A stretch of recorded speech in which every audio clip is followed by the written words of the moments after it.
Hi, I'm Shauna J. Cerniak, founder of Every Woman Empowered, and alongside are my co-hosts, Johnny Gallardo, international artist, and Every Woman Empowered resident artist. And Neela Janu, certified laughter yoga instructor, founder of Let's Laugh Yig, and happiness ambassador for Every Woman Empowered. Welcome to Chit Chat!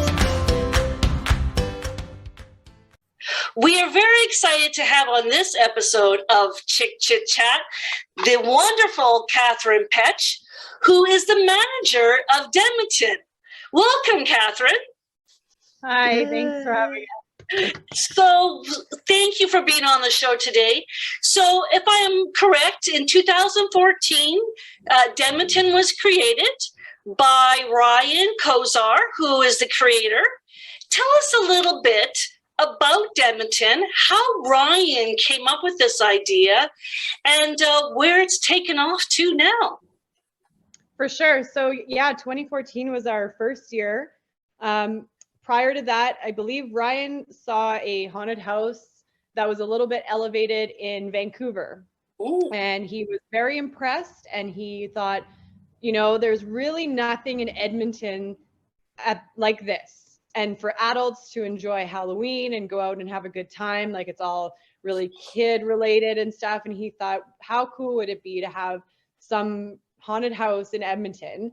So he started building, and I want to say maybe for 6 months of that year, he rented a place and then put it out there for volunteers and just to see if it would take off. And we did. It was a great first year for us in 2014, and it's just exponentially grown since then. Wow. It really has grown. Year after year, you're just adding these extra elements on top of each other all the time. So what are you most excited for going forward? What's sort of the big vision for Deadmonton? Well, we are renting a place right now. We're not really sure what we're doing after our lease is up, just because we do grow every year and add things. We're actually finding that we've almost outgrown the space that we have already in the 4 years that we've been in this location. So there's excitement and questions as to where we're going to go, if we're going to, you know, expand here or move completely again, which would be a lot of work to move the whole place. But it's really exciting to see it potentially even grow even more. And the real exciting part that I'm looking forward to is actually our 10th year anniversary. So 2 more seasons to go, and we're celebrating the big 1-0, which is crazy. Like for an event that only runs for 6 months or 6 weeks out of the year, we just keep going and going, right? So when do you actually open and when do you close? We usually open the last weekend of September every year. Okay. And then we run all the way usually to the first weekend of November. Oh. So it's last weekend it was just Friday, Saturday. This weekend it was Friday to Sunday. And then we go Thursdays to Sundays until the week before Halloween. And that week we're usually open around 11 days straight, maybe with a day off here and there. But the end of the season, the last weekend of our operations is the first weekend of November, and we actually make that one a special event. So we turn off all the lights inside, and we call it the lights out event. So you actually get to go through the haunted house inside in complete blackness. So if you think it's scary with the lights on, with the show lights on, it's definitely scarier with the lights off. And we actually just give each group one lighting device to go through.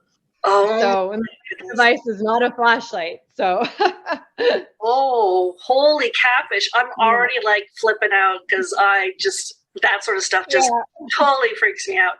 So logistically, you have a haunted house built inside, like a full-blown house built inside a warehouse. Is that correct? Yeah. So we've got the warehouse. That's our main show, the main haunted house. And We've had a house built in here for about 3 years. It's massive. It's about a 2,500 2-story square foot house, and you know, it's a house without plumbing or water, really. Right. Like, you could live in here on the off season. Wow. So, and it's beautiful. So if there and is then, a zombie apocalypse, we could hang out there. I think so. Yeah. Yeah. Just without the water, but that's okay. Yeah. Zombies don't need water. Yeah, no kidding. So now, logistically, Ryan rents this place out because you can't tear down this house and rebuild.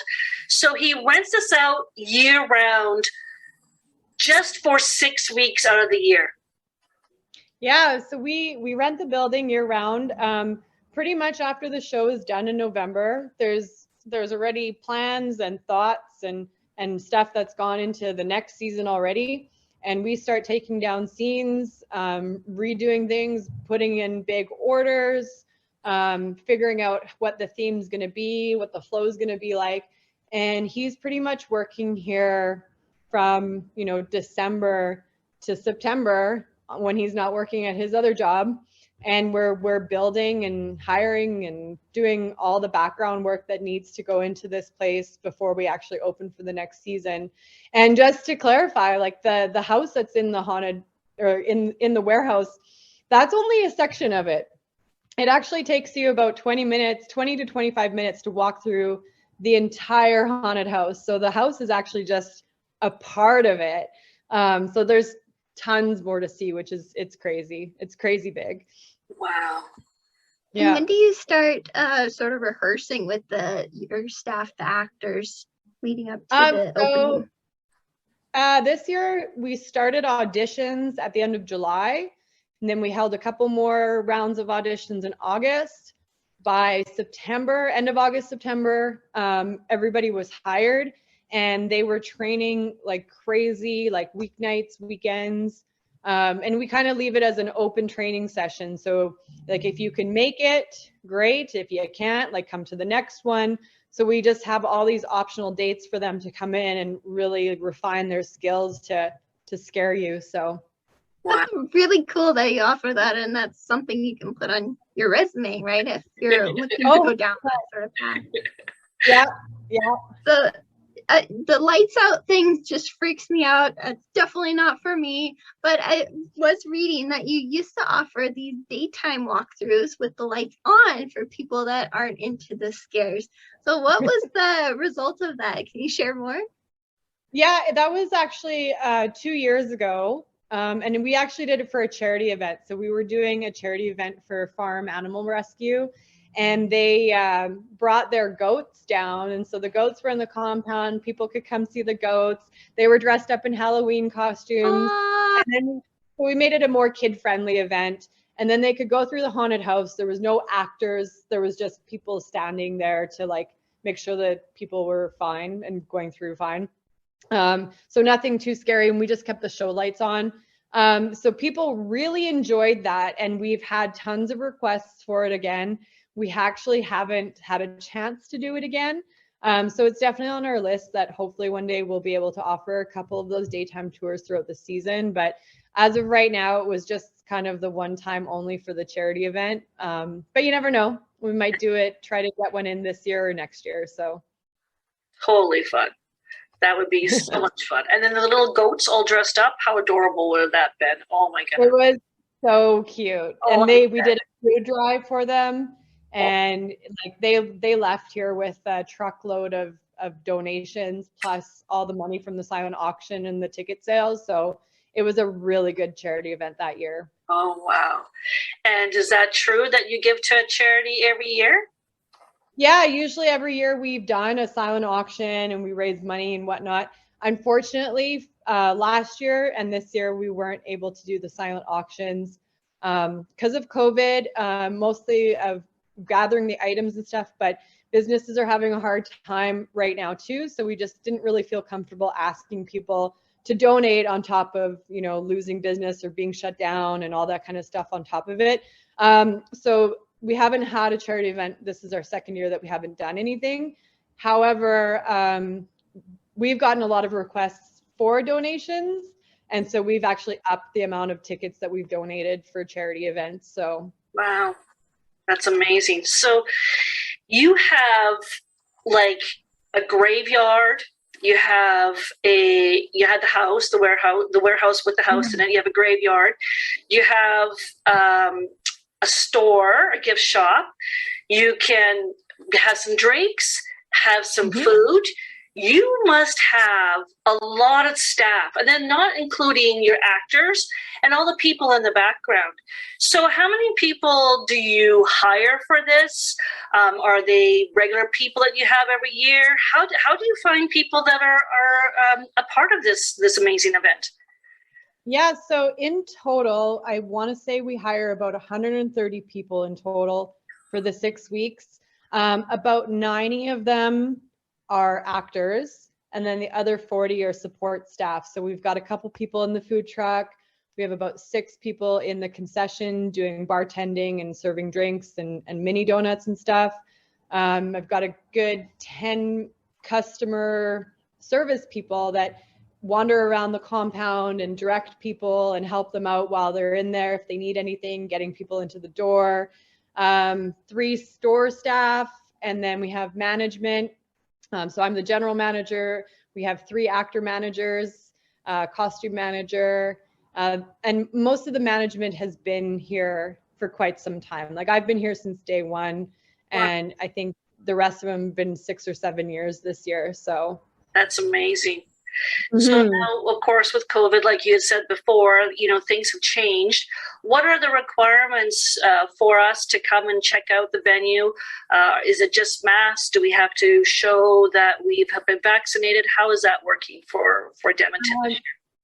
That was a tough call for us. We really had an emergency meeting about that when the news came out. And then ultimately we decided that we would go to 1/3 capacity. So we're not asking for proof of vaccination. We've had really good reception on it. And so basically what we did is we reverted to everything that we learned last year from doing this through COVID, and we're doing the exact same thing. So masks are required by customers and staff at all times. Mandatory sanitizing. We brought back COVID the Clown. So COVID the Clown, he walks around the compound and he has a 6-foot meter stick, and he makes sure that people are social distancing while in character. So he's a really fun character, and people enjoy it. So we're doing that. We've got extra cleaning staff for sanitizing all the high touch surfaces and whatnot. And so far it's gone really well. We feel like we did this last year, and we had no issues last year, and we had no cases relating to our event last year.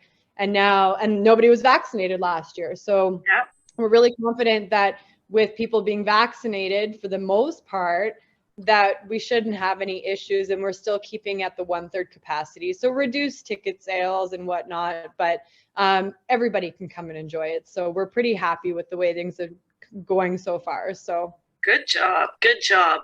You had to adjust last year, so now just a repeat of that. Right. And You've been doing this since 2014. What would you say has been your favorite positive that's come out of the whole experience? You know what? I am just so proud to say that I'm part of it. It's like when people are like, oh my God, like the Deadmonton t-shirt, like, do you work there? And you're like, yeah, I'm here. And they just think it's the coolest thing ever. So it's really fun to be a part of a big thing in the Edmonton community. People recognize it when you have a hoodie on and you're in the grocery store. The most satisfying thing is that we work year round, and the minute that those first customers come through the door on grand opening night, screaming and sweating and just having so much fun, you see that and you know that all your hard work was worth it, because everybody's enjoying themselves. So that's the most rewarding thing for sure. I don't know how people enjoy themselves being scared, but that's just me. I just get goosebumps when you said that, like the screaming and the sweating, and I'm like, I haven't even gone there yet, and I'm already just like panicking thinking about it. Yeah. So if someone wanted to get tickets, how would they find you, and where would they be able to purchase tickets? So the best way to purchase tickets is doing the online ordering. You can pick the date and time that you want to come. That is guaranteed in that you're getting inside, because we've limited the amount of tickets that are on sale online. And with time ticketing, there's only a certain amount of people that can come in for the certain amount of time, which allows us to control the crowds a little bit with COVID. So you just head to deadmontonhouse.com, click on the buy tickets now link, and then you can see all the different types of tickets you can buy. We do sell tickets at the door. So if there's just a night and you're like, hey, I want to go to Deadmonton, like come on down if we're open and go to the ticket booth. But you are subject to wait in line if we're at capacity. So the safe bet is to get them online, pre-purchase them online. And you usually sell out, don't you? Like this is not like if you kind of snooze, you lose. You usually sell out on your event, don't you? Closer to Halloween, definitely. Yeah. This weekend, there's been a lot of flex room. Sundays are quieter than Saturdays for sure. So like there's still a lot of tickets available, but as you get closer to Halloween, it will sell out. Like where I know that some slots for speed passes on the 23rd of October are already sold out. Wow. That's crazy. Yeah. And Halloween's on a Saturday this year. Woo! Yes. Yeah. Well, Kathrine, thank you so much for being a part of our show. I'm really excited to see what comes of this. I'm definitely doing it this year. I'm not going to procrastinate. It's on my bucket list. And as well, I want to say a big thank you for the 2 tickets you donated to our viewers. We're going to have a contest and see who remembers the most what we talked about during our interview. And thank you so much to Ryan and all the rest of the staff and actors for creating such an amazing event here in the city. Thanks for being a part of the show. Thank you so much. Take care.